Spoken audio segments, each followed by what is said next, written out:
दिल्लीतली महाशक्ती महाराष्ट्रात खेळ करत आहे, विरोधी पक्ष संपवण्याचं कारस्थान सुरू आहे, संजय राऊतांचा आरोप.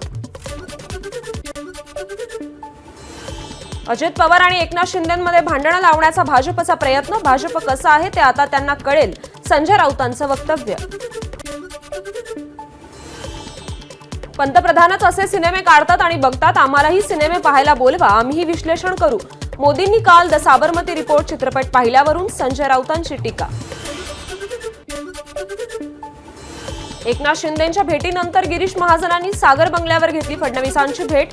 काल रात्री शिंदेंसोबत झालेल्या चर्चेची महाजनांकडून फडणवीसांना माहिती. एकनाथ शिंदे आजपासून पुन्हा ऍक्शन मोडवर येणार, शिंदे आजपासून नियोजित बैठका घेणार. भाजपकडून विजय रुपाणी आणि निर्मला सीतारामन यांची निरीक्षक म्हणून नियुक्ती. रुपाणी आणि सीतारामन आज संध्याकाळपर्यंत महाराष्ट्रात येणार. वर्षा बंगल्यावर शिवसेनेच्या नेत्यांची बैठक पार पडली. श्रीकांत शिंदेंच्या उपस्थितीत ही बैठक झाली. विधानसभेच्या निकालाचा बैठकीत घेण्यात आला आढावा. पराभवाची कारणं शिवसेनेकडून शोधली जाणार. दिल्लीत राष्ट्रवादीची अंतर्गत बैठक. आदिती तटकरे, भुजबळ, धनंजय मुंडे, हसन मुश्रीफ यांचं मंत्रिपद कायम राहणार असल्याची माहिती. राष्ट्रवादीकडून मंत्रिपदासाठी 7 ते 8 नावं निश्चित. दत्ता भरणे, नरहरी झिरवाळ, संजय बनसोडे, इंद्रनील नाईक, संग्राम जगताप, दौलत दरोडा, सुनील शेळकेंची मंत्रिपदी वर्णी लागण्याची शक्यता. कृष्णदेव नंदगिरी महाराजांनी घेतली शिंदेंची भेट. भाजपनं विचार करावा, एकनाथ शिंदेंनाच मुख्यमंत्री जाहीर करावं, जगद्गुरू सूर्याचार्य कृष्णदेव नंदगिरी महाराजांचं वक्तव्य. विधानसभा निवडणुकीनंतर ठाकरे गटाकडून महापालिकेसाठी तयारी. आज मातोश्रीवर मुंबईतील माजी नगरसेवकांची बैठक. उद्धव ठाकरे करणार मार्गदर्शन. विदर्भातील पराभूत उमेदवारांपैकी 3 उमेदवारांचे ईव्हीएम फेर तपासणीसाठी आयोगाकडे अर्ज. गिरीश पांडव, सुनील देशमुख आणि चरण वाघमारे यांचा अर्ज.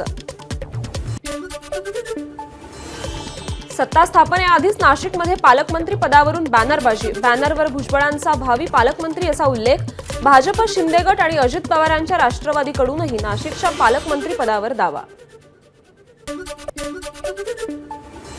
नवापूरच्या आदिवासी सहकारी साखर कारखान्यावर प्रशासकाची नियुक्ती. राष्ट्रवादी अजित पवार गटाचे नेते भरत गावित यांना सहकार विभागाचा मोठा दणका.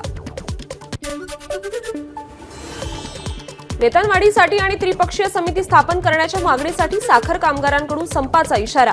मागण्या मान्य न झाल्यास 16 डिसेंबरपासून 2 लाख कामगार संपावर जाणार. अक्षय शिंदेच्या कथित एन्काउंटर प्रकरणाच्या तपासाबाबत सीआयडी गंभीर नाही. हायकोर्टानं व्यक्त केली तीव्र नाराजी. 20 जानेवारीपर्यंत न्यायालयीन चौकशी करता पोलीस तपासाची संपूर्ण कागदपत्र जमा करण्याचे सीआयडीला निर्देश. बाबा सिद्दीकी हत्या प्रकरणातील सर्व आरोपींना आज विशेष मकोका कोर्टात हजर करण्यात येणार. एकूण 26 आरोपींना रिमांडसाठी आणण्यात येणार. महापरिनिर्वाण दिनी बेस्टची विशेष सुविधा. तसंच महापरिनिर्वाण दिनानिमित्त तात्पुरत्या स्वरूपात 60 रुपयांचा दैनंदिन पास उपलब्ध करून दिला जाणार.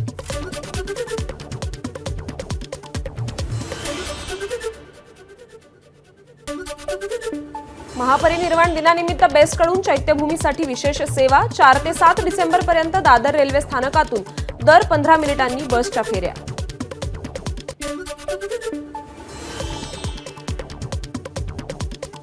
महापरिनिर्वाण दिनानिमित्त पालिकेकडून शिवाजी पार्क मैदानाची तयारी सुरू. मैदान परिसरात शौचालय तसेच राहण्याची व्यवस्था.